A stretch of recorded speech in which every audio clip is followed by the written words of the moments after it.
వర్మ గారు, యా వర్మ గారు, మీ సినిమా కొందరికి ఇక్కడ తెలంగాణలో ఎంటర్టైన్మెంట్ అయితే, సో ఏపీలో ఒక ఎమోషన్. సో ఈ సినిమా రాజకీయాల్లో ఒక అలజడి సృష్టించబోతుంది అనేది మీరు ట్రైలర్ దగ్గర నుంచి ఇప్పుడు ఈ సర్టిఫికేట్ ఇష్యూ అంతా కూడా తెలుస్తుంది. నెక్స్ట్ ఏపీలో తెలుగుదేశాన్ని గెలిపించడానికే మీరు ఈ సినిమా తీశారు ఇంకోవచ్చా? తెలుగుదేశం గెలిపించాను.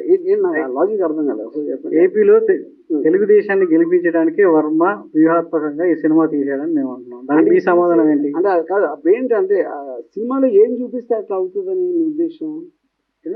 మీరేం చూపించారు? నేను ఏం చూపించాను మీ సినిమా వాళ్ళు. అదే నేను ఎక్కడ చెప్పేస్తే సినిమా చూస్తాను. యా అంటే ఇప్పుడు నేను తెలుగుదేశం పార్టీకి కోర్టునా జనసేనలో, అదే మీరు చెప్పేది. అది అది మనకి 29 తెలుస్తుంది. రాము గారు, ఒక బేస్ వాయిస్ ఓకే.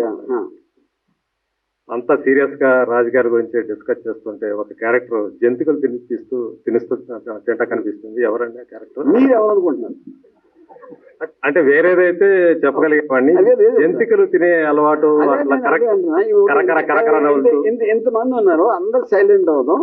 ఆ జంతికలు తినే క్యారెక్టర్ ఎవరని మీరు అనుకుంటున్నారు చెప్పండి. సో ఓకే, నా క్యారెక్టర్ లేదండి. మీకు తెలిసిన పొలిటికల్ క్యారెక్టర్స్ చెప్పండి ఒక పేరు. సార్ ఇప్పుడు అందరికీ తెలుసు, మీరు చీకట్లో కూర్చుని కెమెరాకి అటే పొన్నా కూడా చెప్పడానికి భయం అయితే ఎట్లాగా?